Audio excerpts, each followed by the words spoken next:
A Bíblia Nossa de Cada Dia está começando agora e hoje nós vamos fazer um episódio parênteses. Se você é novo aqui no canal, deixa eu te explicar o que isso significa.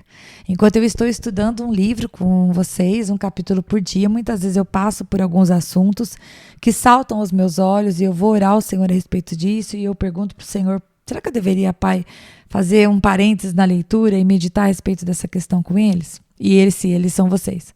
E quando eu sinto que é de Deus, então eu paro e eu vou fazer isto. E quando eu estava começando logo o Salmo de número 1, e eu vi a parte do versículo 1 que diz bem-aventurados aqueles, né? Ou felizes aqueles. E eu descobri por estudar que ocorre 26 vezes no livro de Salmos essa expressão bem-aventurados. Eu pensei, Deus, eu não posso deixar passar batido sem meditar a respeito disso. Eu vou querer fazer com eles um parênteses e eu quero descobrir com eles o que o livro de Salmos nos diz a respeito de ser feliz. O que é ser um bem-aventurado de acordo com o livro de Salmos? E estamos nós aqui. Sei, e acho que você deve saber também, que lá no livro de Mateus, capítulo 5, 6 e 7, a gente vai ver, né, o sermão que o Senhor Jesus realizou sobre o monte, e lá ele também vai falar de algumas bem-aventuranças, né? Bem-aventurados os que choram, porque serão consolados. Bem-aventurados os que têm fome e sede de justiça. Mas aquelas bem-aventuranças a gente não vai meditar nessa vez. Nós vamos meditar nas bem-aventuranças que são mencionadas no livro de Salmos. E as ocorrências, de acordo com o livro que eu tenho usado como respaldo, são de número 26. Então, são 26 ocorrências no livro de Salmos. Eu tabulei elas bonitinhas aqui no Excel e eu quero estudá-las com você. Então, se você estiver sentado, já vai fazendo as anotações na sua Bíblia, vai ser maravilhoso. Se não, paciência, vai aí fazendo a sua atividade, mas vai meditando na palavra de Deus junto comigo. Nós aprendemos lá em Salmo de número 1, que a expressão bem-aventurados ou feliz, né, como é feliz, a sua tradução no hebraico tem o entendimento de quão verdadeiramente feliz é aquele que isso e aquilo. Então, o que a Bíblia chama de feliz? O que o livro de Salmos vai dizer para nós que é feliz? Se você vem comigo da leitura de Eclesiastes, você deve se lembrar que Salomão, né, falou que muitas vezes algumas coisas que nós julgamos tão preciosas, elas nada mais são do que correr atrás do vento. Mas Salomão também nos estimula, né, a gozar do fruto do nosso trabalho. Ele diz pra gente, né, coma, beba, né, esteja com a tua família, goze do fruto do seu trabalho, mas saiba que também tudo isso é vaidade, no sentido de que a verdadeira felicidade não está em algo que é externo. Né? Nós aprendemos pela palavra de Deus que a felicidade não é algo que possamos ter ou conquistar ou alcançar. Né? A felicidade não é um lugar a ser onde nós vamos chegar um dia, né? Um alvo a ser atingido. Na verdade, a felicidade e o contentamento, eles são fruto da nossa comunhão com Deus, da nossa vivência com o Senhor. E eu digo isso, e você deve se lembrar desse texto também, o apóstolo Paulo, ele diz, né, aprendi a estar contente com tudo, né? Estar contente no sentido de estar preenchido, né? Aprendi a encontrar alegria no muito e no pouco, né? No momento de felicidade e de tristeza. Quantas pessoas podem não ter tantos recursos financeiros e ser felizes e gratas a Deus mais do que outras pessoas que estão com as suas contas bancárias recheadas, né?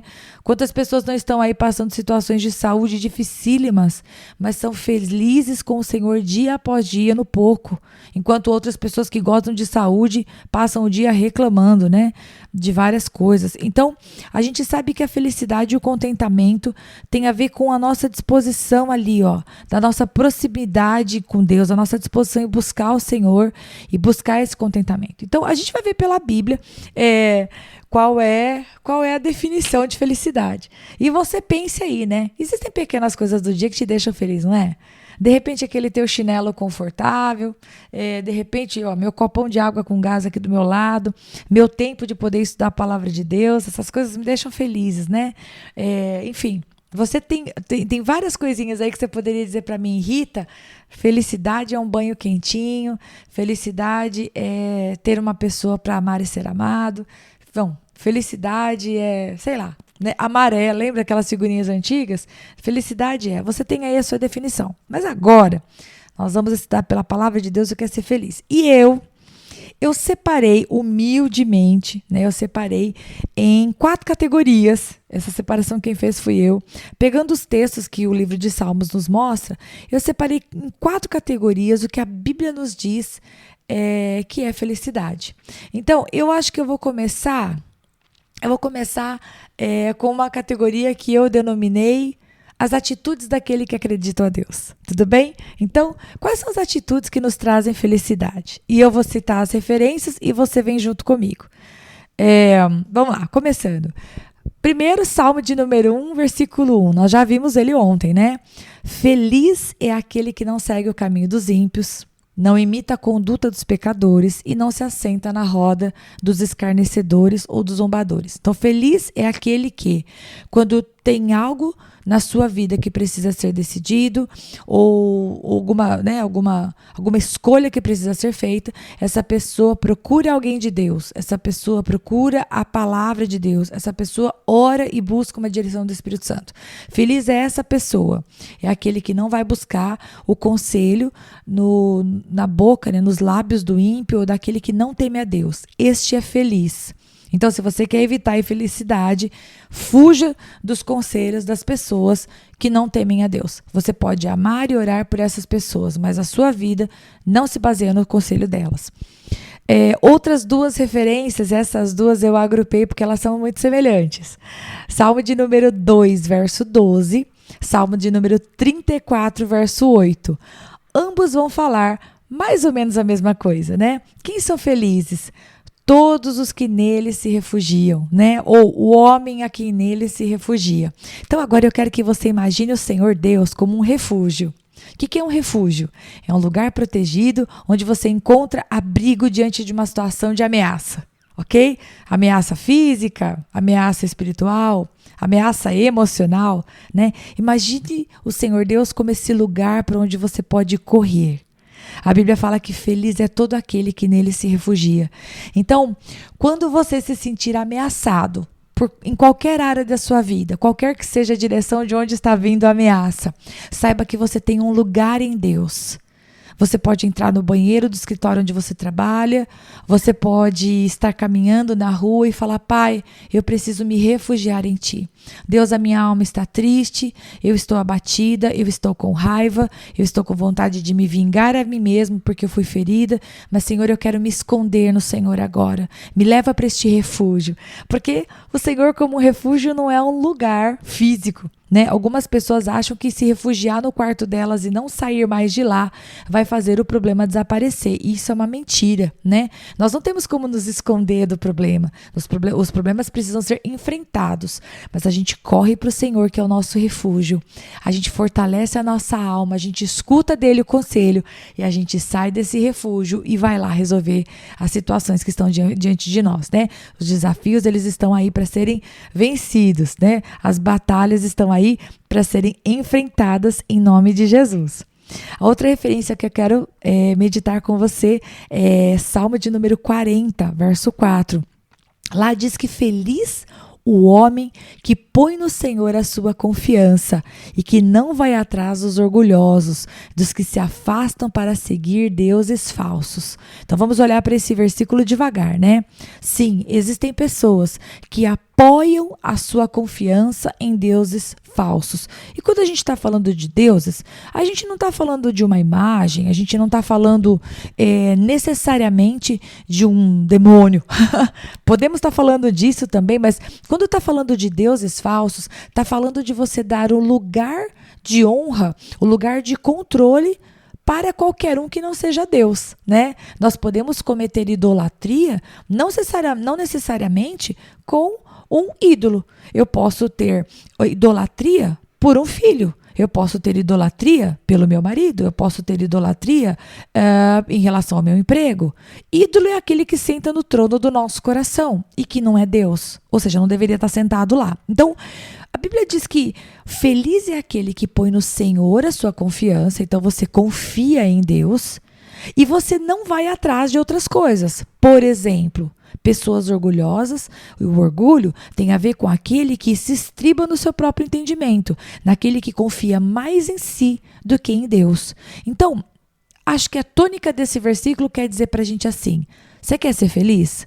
Primeiro, não dependa de você. Não dependa somente do seu esforço. A gente faz a nossa parte, a gente se esforça sim, mas a resposta vem de Deus. Então, faça a tua parte, Deus faz a dele. Não se glorie na sua força. Esse é o primeiro ponto. Segundo, não se apoie no orgulho dos outros, né? Não conte mais na força dos homens, né? Do braço dos outros homens, do que no braço de Deus. Deus é poderoso.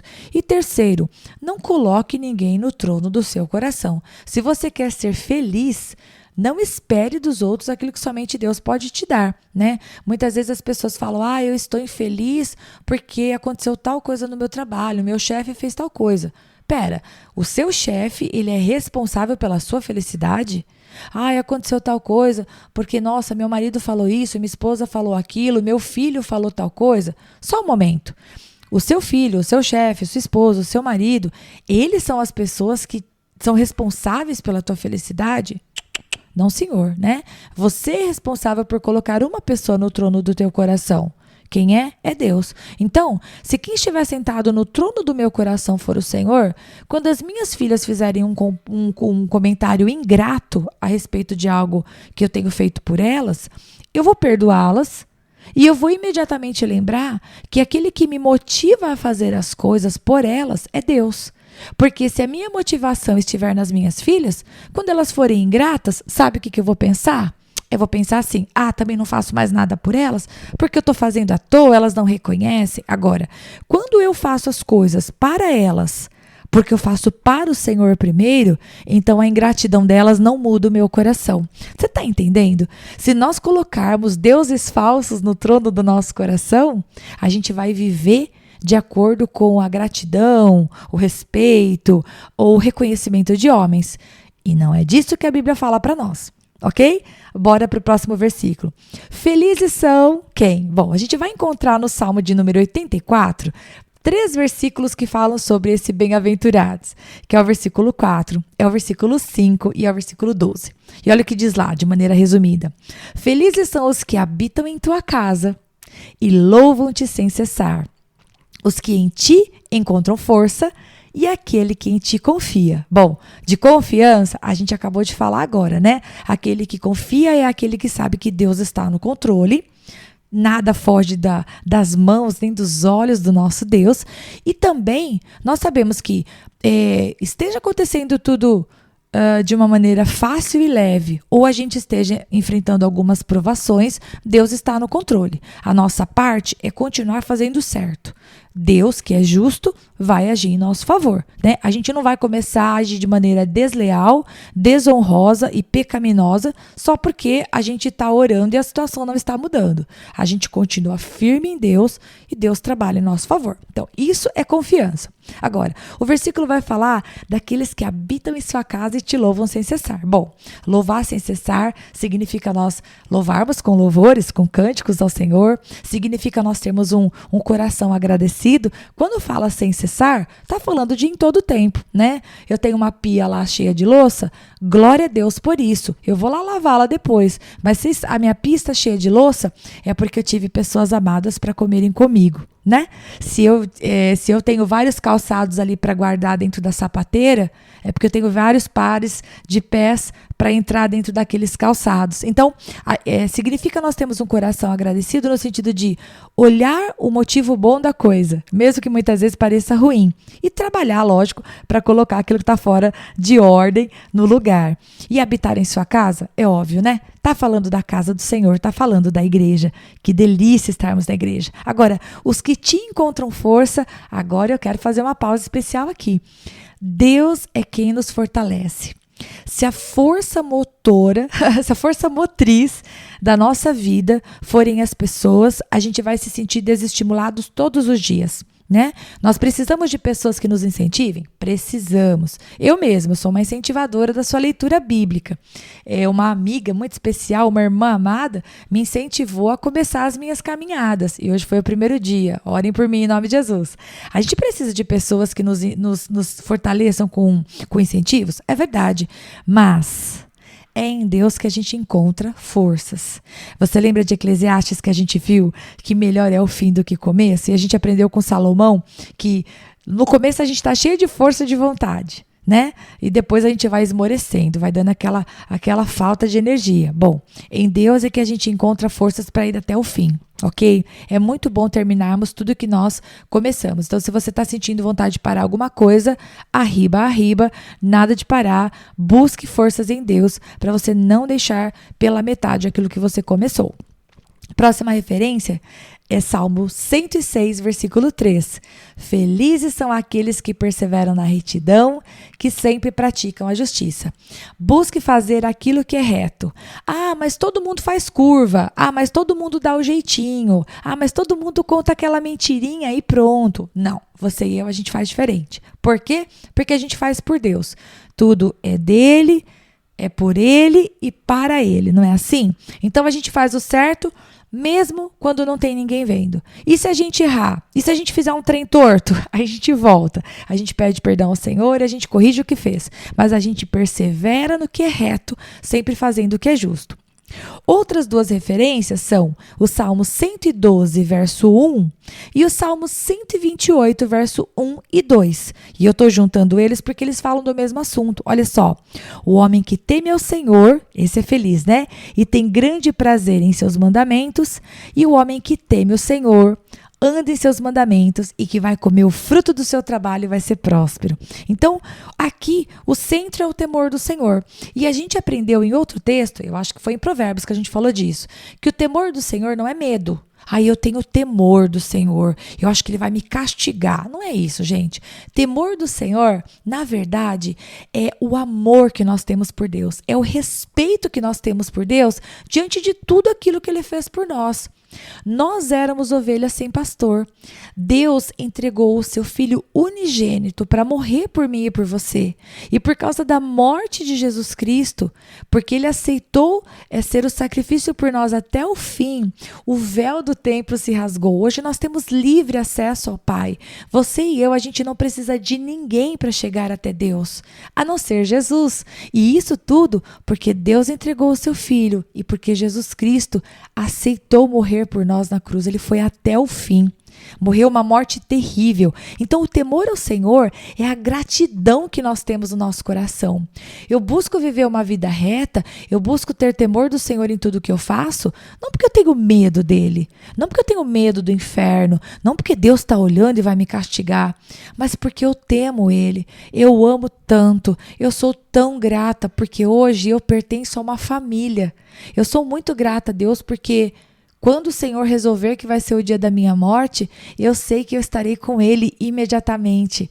E assim como estarei com todos os santos de Deus que buscaram viver a sua vida com temor diante do Senhor. Então, tema ao Senhor, ande no caminho dele, você vai comer o fruto do seu trabalho, você vai ser próspero. Isso é promessa do Senhor na palavra.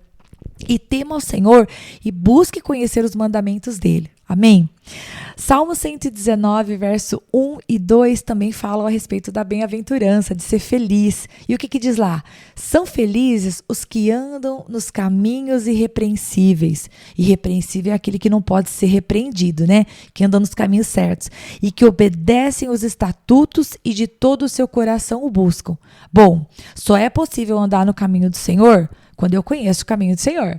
E você já está no caminho certo, você está estudando a Bíblia aqui comigo. Um capítulo por dia, você está aprendendo qual é a vontade de Deus. Então você vai aprender que não é para mentir, você vai aprender que não é para cobiçar aquilo que é do outro, você vai aprender que não é para ter inveja, você vai aprender que não é para pagar o mal com o mal. E a gente vai ali, ó, se alimentando do Senhor e buscando ter um caminho que não pode ser repreendido. Você vai aprender a não xingar no trânsito, você vai aprender a não passar pela direita. Olha só, você vai aprender. A Bíblia não fala isso, né? Não ultrapassarás pela direita, usarás a seta. A Bíblia não fala disso. Bem que podia. Tô brincando. Mas a Bíblia fala para nós a respeito de andarmos num caminho reto. E o próprio Espírito Santo vai mostrando para nós qual é o caminho curvo, né? Que a gente está querendo pôr uma curva, né? Naquele caminho reto. Deus e o Espírito Santo vai mostrando pra gente. Salmo 127, versículo 5, diz assim que feliz é o homem que tem a sua aljava cheia de flechas, ou seja, de filhos. Bem-aventurado aquele que tem muitos filhos, porque não vai ser envergonhado quando vierem trazer uma briga ali na porta da sua casa. Esse versículo, meus queridos, ele com certeza faz bastante sentido para o povo daquela época, porque realmente ter filhos significava a alegria de ter uma casa cheia, isso é óbvio, mas também significava você ter mão de obra. Os filhos iam para a lavoura, os filhos defendiam a sua propriedade, os filhos estavam ali para te ajudar em caso realmente de guerra, de briga, de ser necessário pegar em armas. E também os filhos são uma alegria, né? Então, feliz aquele que tem muitos filhos. É claro que só quem tem muitos filhos hoje, nos dias atuais, sabe a dificuldade que é para sustentá-los, mas realmente a Bíblia não mente quando diz que ter filhos nos traz alegria, né? A despeito de qualquer coisa, porque muitas pessoas às vezes lidam com a tristeza de terem filhos ingratos, que cresceram, que se esqueceram, que não escrevem, que não ligam, mas também existem aqueles que têm a graça de ter os filhos perto, né? Às vezes não fisicamente, mas perto do coração. E glória a Deus pelos filhos que não são ingratos. Louvado seja o nome do Senhor. Outras duas referências estão no Salmo de 137, versículo 8 e versículo 9. Feliz é aquele, e eu sei que esse texto vai deixar talvez você com os cabelos arrepiados, mas você tem que entender o contexto, ok? Feliz é aquele que retribuir o mal à Babilônia, que despedaçar os filhos dos babilônios sobre a rocha. Tá, você deve estar pensando, Rita, pelo amor de Deus, está na Bíblia mesmo? Isso está. Vamos entender o contexto? O povo de Deus, por conta da sua própria desobediência, foi levado cativo. Foi levado para ser escravizado pelo povo babilônio. E lá nesse lugar, nesse período de cativeiro, eles sofreram muito. Não vou me aprofundar aqui com você, né? A gente vai um dia chegar nessa parte da palavra de Deus, né? Em que a gente vai falar dos profetas, alertando o povo que ia dar ruim, o povo não se arrependendo, mas tudo bem. Então, aqui a gente vê o salmista dizendo que feliz seria aquele que retribuísse o mal contra os babilônios. E embora a gente saiba que pagar o mal com o mal não agrada a Deus, e tudo bem, você está certo, é muito interessante ver que o Senhor permitiu que na sua palavra estivesse escrito um texto que mostra o coração do homem. Você não pode julgar esse versículo como se você nunca fosse uma pessoa que não sentisse vontade de retribuir o mal. Você nunca pode julgar. Porque você sabe muito bem como é o seu coração e eu sei como é o meu, né? Quando alguém nos faz o mal, a nossa vontade realmente é retribuir. E ele coloca aqui, né? Despedaçar os filhos dos babilônios sobre a rocha. É uma coisa muito forte, mas somente as pessoas daquela época sabem o que foram feitos com os seus filhos por aqueles que estavam oprimindo eles. Então, obviamente que nós não devemos pagar o mal com o mal, isso não agrada a Deus, mas esses versículos, eles nos leem muito bem. E nos lembram que nós precisamos do refúgio do Senhor, porque senão, todas as vezes que alguém fizer para nós o mal, a gente não somente vai querer retribuir com o mal, mas a gente vai querer retribuir com muito mais. Só um momento, um gole de água aqui. E eu não vou editar este podcast, você vai escutar eu bebendo água.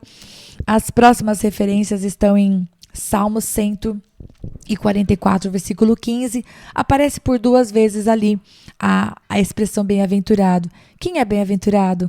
O povo que é abençoado, cujo Deus é o Senhor. Você quer ser abençoado? Eu também quero. Para isso nós precisamos escolher que Deus seja o nosso Senhor. De que jeito, Rita? Bom, primeiro você pode fazer uma oração simples. Você pode dizer para o Senhor com fé: Pai, eu quero que o Senhor seja o Senhor da minha vida.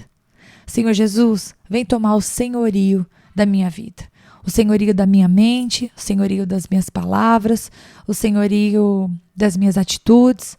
Eu te amo. Senhor Jesus, vem ser o Senhor da minha vida. Isso é uma coisa, é uma oração, é a sua declaração de fé diante de Deus. E a segunda coisa é a cada momento, a cada decisão, você falar: Deus, em nome de Jesus, me ajuda a fazer do seu jeito e não do meu. Isso é você colocar ele como Senhor, porque o Senhor é aquele que manda, concorda? Ele é o Senhor e eu e você, nós somos os servos. Então, quando alguém fizer para você alguma coisa, quando alguém espremer a laranja e sair um suco que não é suco de laranja de dentro de você, né? Sair um suco ruim, um negócio amargo, parecer, acho que era pomelo, que chamava aquela laranja amarga, acho que era pomelo, tinha no Chile. Você falar para o Senhor: Pai, eu quero que o Senhor seja o Senhor. Me ajuda a fazer do teu jeito e não do meu. Que eu diminua para que o Senhor cresça, como falou João Batista, né? Que eu morra para que o Senhor viva em mim. E, por último, dessa divisão, Salmo 146, verso 5, que fala: aquele cujo auxílio é o Deus de Jacó, cuja esperança está no Senhor. Então, feliz é aquele que encontra em Deus aí o seu refúgio e a sua ajuda. Esse podcast está ficando gigantesco, você acelere aí se é que isso é possível. Agora, a outra categoria seria que feliz é aquele que recebe do Senhor algumas bênçãos. E aí essas bem-aventuranças dependem de Deus e não de você. Salmo 32, verso 1 e verso 2 vai dizer para nós que feliz é aquele que tem as suas transgressões perdoadas. Gente, ser perdoado por Deus é tudo de bom. E os seus pecados são apagados, eles foram apagados por causa de Jesus. A quem o Senhor não atribui culpa e em quem não há hipocrisia. Outra referência vai dizer, Salmo 65, 4 diz que bem-aventurado são aqueles que escolhem e trazem aqueles que o Senhor escolhe e traz a Ele nos seus átrios. Gente, nós somos escolhidos, nós somos the chosen. Nós somos escolhidos pelo Senhor para estar com Ele. Como nós somos felizes, como nós somos bem-aventurados. Salmo 94, 12 diz: feliz é aquele a quem o Senhor disciplina e ensina a sua lei. Olha que aleluia, olha que glória a Deus isso aqui, né? Se você tem sido disciplinado por Deus em alguma coisa, você é feliz. O pai que ama, disciplina. Outras duas referências, e agora até ver com outra categoria. Salmo 33, 12 e Salmo 89, 15. Essas duas bênçãos falam a respeito da atitude de uma nação. Então, feliz é a nação que tem o Senhor como Deus e o povo que Ele escolheu para lhe pertencer. Então, que você ore pela tua nação.